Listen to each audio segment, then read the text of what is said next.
சிங்களத்தின் சுதந்திர நாள் சிங்களத்தின் சுதந்திர நாள் நாயகத்திலே எங்களை நாங்களே ஆளக்கூடிய ஒரு நிலைமையை உருவாக்குவதற்கு இந்த புலம்பெயர் தேசங்களில் இருக்கின்ற மனித நேயங்களை நேசிக்கின்ற அனைத்து நாடுகளும் எங்களுக்காக குரல் கொடுக்க வேண்டும் என்று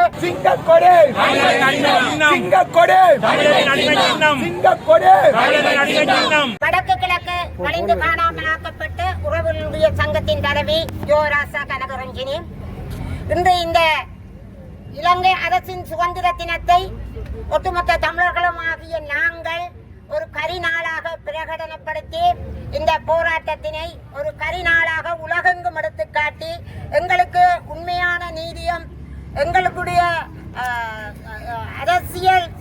அரசியல் விடயமாக நாங்கள் தாயகத்திலே எங்களை நாங்களே ஆளக்கூடிய ஒரு நிலைமையை உருவாக்குவதற்கு இந்த புலம்பெயர் தேசங்களில் இருக்கின்ற மனித நேயங்களை நேசிக்கின்ற அனைத்து நாடுகளும் எங்களுக்காக குரல் கொடுக்க வேண்டும் என்று இந்த அறிக்கையினை நான் சமர்ப்பிக்கின்றேன்.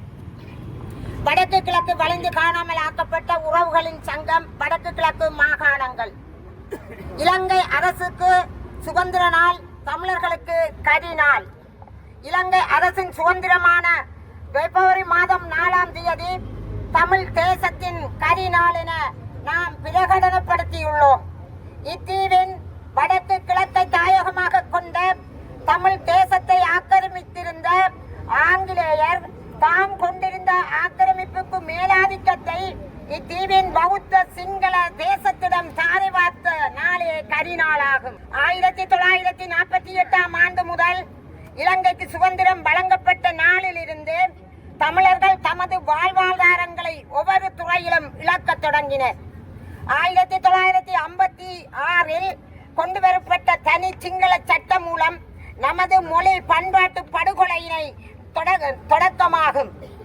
1958ஆம் ஆண்டு அதன் பின்னரும் நடைபெற்ற திட்டமிட்ட இன கலவரமும் இனப்படுகொலையும் 1970இல் அதன் பின்பும் தமிழ் மாணவர்களின் பல்கலைக்கழக தரப்படுத்தலின் ஊடக தமிழர்கள் பல்கலைக்கழக கல்வி பெறுவதை தடுக்கப்பட்டது.